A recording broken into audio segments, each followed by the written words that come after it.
Hello, dear friends. This piece is longer, but it is worth listening. Opinion piece. Fly High. Last chapter. And a battle. Citizen rebellion. Brief period of chaos. Likely short blockade. Planet will be restored. Calm before the storm. No mini ice age. Wonderful changes are coming. Ignore sinister sounding information. Life in fifth density is peaceful and loving. Let's start. When a storm comes, all birds seek shelter except the eagle, which avoids the storm by flying above it. May your heart fly as high as the eagle in the storm of life. Fly, friend, fly high, don't be a seagull in the sea. People shoot to kill when we fly too low, as Julio Iglesias sang. A final act is the last chapter of a novel that ends or closes the final phase of a tournament. A series of final touches that finish off or perfect the conclusion of a process that has lasted many years. A final is the last and decisive competition of a championship. On a legal level, it is the final administrative procedure, decision or resolution that ends or finalizes the proceedings, unless appeals are lodged. As the great Maritrini sang, in quotes, "It is time, and I confess in my own way, to the ear of the listener, the truth of my miseries. I confess to having run on grassy paths without looking around where the earth cracks, and I confess without fear that pride and arrogance have been my resonant, my mount, my spurs. I confess that I have lied to the one who asked me for the truth, that I have not clothed the poor, for not even looking at him, and I confess my mistakes because my end is near, and I am afraid of everything. The last act is coming." Close quotes. This is not my case. Battle. During this final act of the ancient battle between the children of light and the children of darkness, the earth shines with the light of volunteers, of outer civilizations, of an increasing number of awakened souls. It is due to the growing light we see more citizens rebelling against their government's policies, a crack in the banking system, and some people connecting the economic dots, according to Matthew's latest message through Susie Ward. However, much of the ending is still unfolding behind the scenes. The bad guys are losing global economic control as governments refuse to do their bidding. Countries ally to rid the world of the dark ones and their activities. A brief period of chaos and protective gridlock seems unavoidable in this final phase of transition from dark to light. It will be an event that will hasten the awakening of the still sleeping souls. Some patchy patches are likely to follow, but none will be long-lasting, and there will be no mini ice age, no abrupt geophysical shift, nor any other catastrophic event. Joy. When irrefutable evidence of truthful information begins to emerge, you who have waited so patiently will receive it with joy, but most will be shocked, confused, outraged and fearful.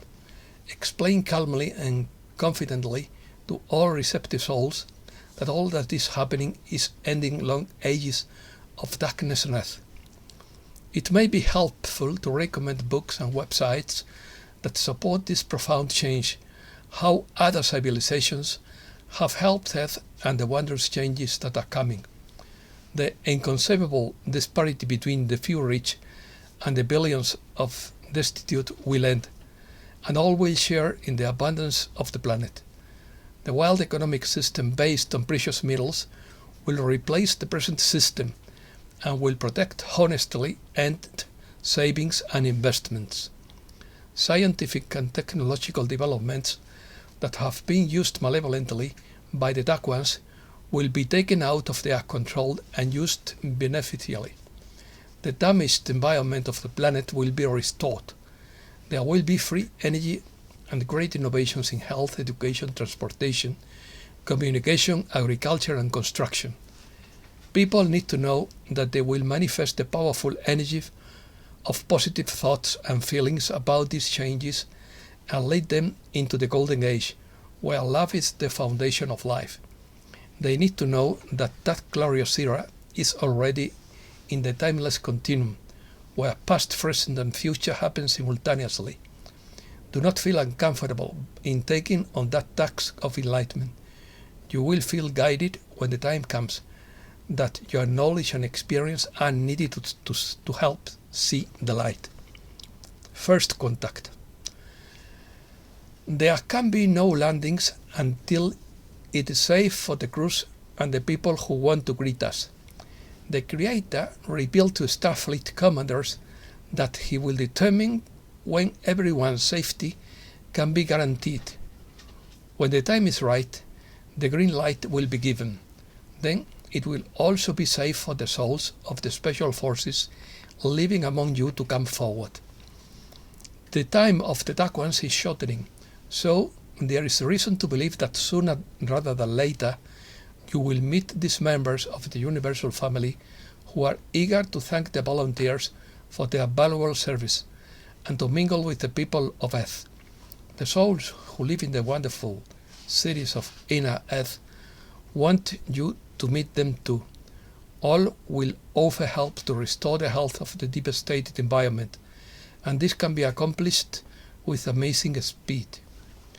Because of the light radiating from volunteers and emitted by civilizations far away, the transformation of life on Earth is occurring at a speed unprecedented in this universe.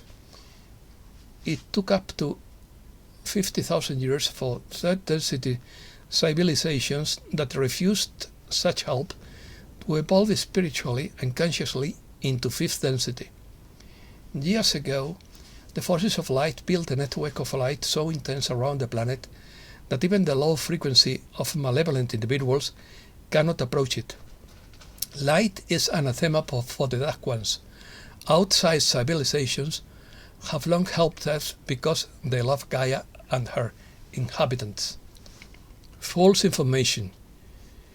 In previous messages, we have spoken of the importance of discernment in all sources of information, including channeled information.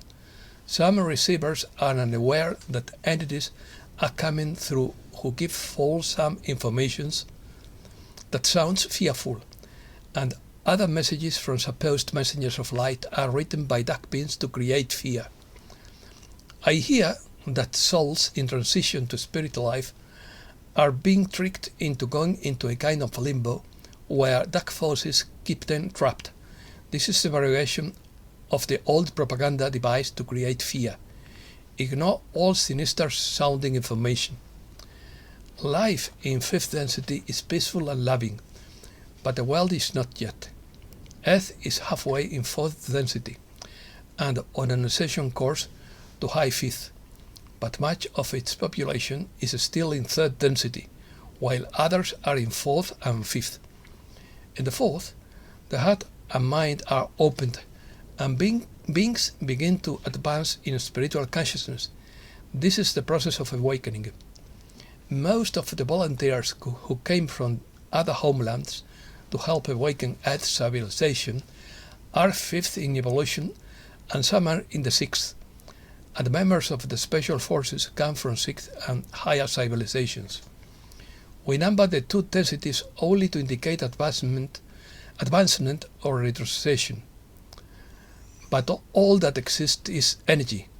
It is not compartmentalized or numbered. Energy flows according to the measure of consciousness. However, there can be a correlation between the two types of densities, and you, the volunteers, are an example. You incarnated on a third density world, but your evolutionary state is the same as when you lived on your home planets. It is similar to Gaia. the soul that incarnated the planet. Billions of years ago, she and her body originated in high fifth density, and her evolutionary state remained there for eons as the planet descended into the deep third density, and remained there because humankind was brutal to each other and to animals. During the millennia that Earth's most recent civilization languished in third density, the lowest density in which humankind can live, a few beings of higher evolutionary status incarnated there as visionaries, philosophers, scientists, artists, or spiritual leaders. Due to the dominance of darkness, these light bearers were ignored, degraded, or killed. Advanced civilizations. I will now speak only as Matthew. I have lived temporarily in many civilizations that requested my help in upgrading their spiritual wealth to be more like Nirvana, or invited me to visit them. All advanced humankind populations are androgynous. The balance of the male and female energies and the frequencies in their wells are at a high level. Adult height is between 1 and 4 meters, and all bodies are slender. Skin tones range from porcelain white to chocolate brown to ebony black or other colors, and the skin of people in some civilizations glows with diffused light. In addition to the humankind wealth, members of the special forces may belong to civilizations with tall, erect insect forms, stylized animals, magnificent plants, and translucent, iridescent cylindrical torsos that float above the surface of their planet.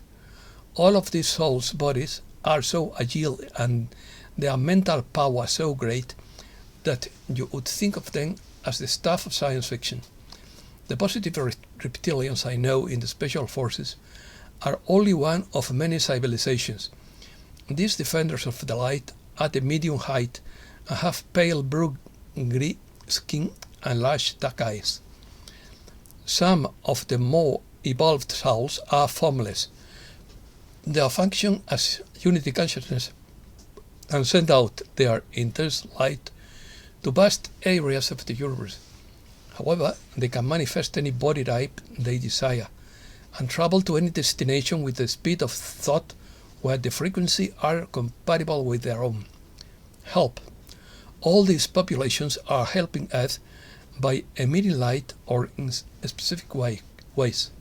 For example, members of a civilization appear as cloud formations so that they can cleanse their skies or the toxicity, your skies or our skies, of the toxicity of pollutants. Some souls reduce their density to incarnate on the planet in order to guide and strengthen the struggling people in their soul group. Others incarnate instantly to save their soul from an unchosen danger, and then disappear so as not to be trapped in Earth density.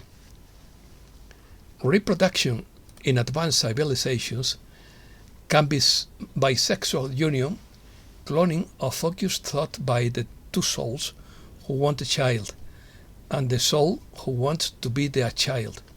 Non-physical civilizations with unity consciousness grow by receiving all souls at the same high level of frequency. When members of some civilizations are ready to move on, they throw a party and express their gratitude for the growth experiences during the hundreds of thousands of years they lived in that world. Then they dematerialize their body and immediately find themselves in the advanced world of their choice, where they manifest a body that fits or unites souls in a unity consciousness civilization. Your vital mission to assist the peoples of Earth is already a monumental success, and your respected civilization holds you in the highest esteem. During this final act of the ancient battle between the forces of light and dark forces, Earth shines with the light of volunteers, off-planet civilizations, and a growing number of awakened souls. And that's all for today. Thanks a lot, dear friends.